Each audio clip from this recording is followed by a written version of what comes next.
behaviour is occurring which looks suspicious, how should a leader intervene in such a situation where no charge has emerged and yet there is all of this unusual behaviour? What's the appropriate strategy for a community leader or a responsible adult to take under these circumstances? Part of it is to be prepared in order to be able to have other forms of redress available to you other than the prosecution and the legal forms of redress. There are ways of being able to set up, for example, a policy within an organisation that enables you to say you've breached that policy and therefore we're going to be taking action. Whether you're guilty of what it is that we suspect, you may not even be able to, you don't even have to identify it in fact. But if you can set up policies, procedures, being able to set up supervisory mechanisms within organisations that enable you to take action even if it doesn't meet the threshold or you're not able to find the evidence to take it further. And that's what we do. These support organisations. Such protocols are available? Yeah. How are they accessed, for example? Well, I'll talk a little bit about our program, but yeah, I mean, we run we recognised this a little while ago, and there's a program called Safeguarding Children. It's a voluntary accreditation program for organisations, and what it does is support organisations to develop those policies, protocols, to undertake the training for staff and volunteers. It sets standards around which an organisation could be audited to say we have in place as much as possible the strategies in place. The strategies are required to try to ensure that this is stopped if we identify it. Uniquely, you also send a message to those adults who are wanting to perpetrate abuse against children. By having a set of policies, being very clear about that, you send a message to those people that if you want to work with us, think twice about it. So it does have that preventative action because you're more likely to be exposed, you're more likely for people to take action. So it has both of those elements. Now that's just one program and that's the one we got. Joe, yeah. The first thing, there have been a lot of editorials. Quite loud. The first thing is empowering children, teaching children with different programs. Does that prevent abuse? This is one of the most vexed questions. It's a really, really important question.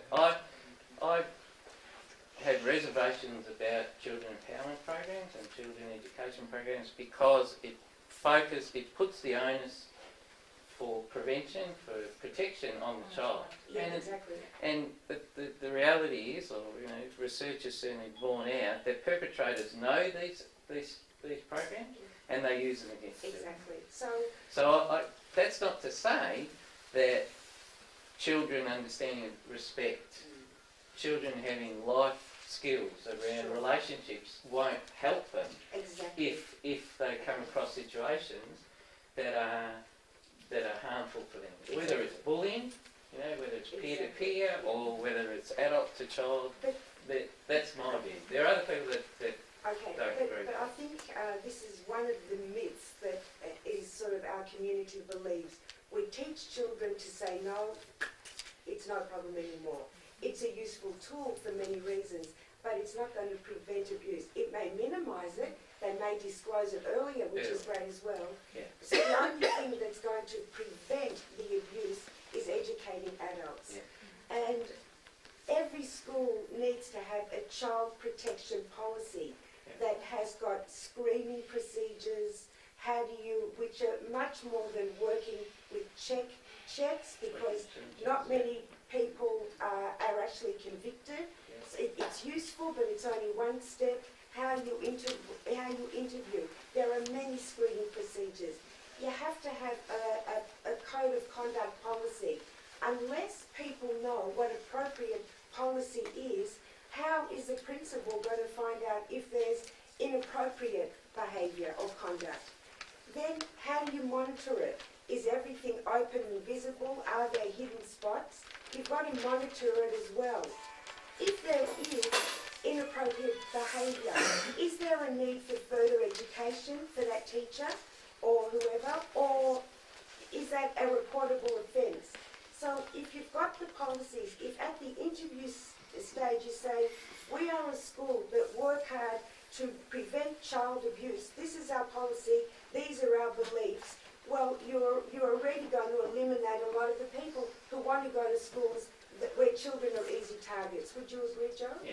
Thank you. That's what I was And trying can to I just say. say the last thing? For 5 years, I have to say this, for 5 years, I used to work at Jewish Care, and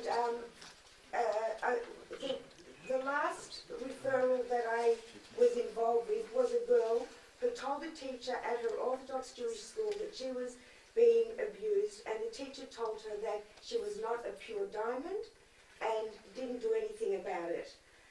I was horrified, and I went to work after that in child protection, where I saw child sexual abuse is one of the most preventable types of abuse.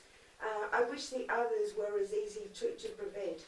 In America, the latest national statistics have shown a drop of 38% by awareness and adult education.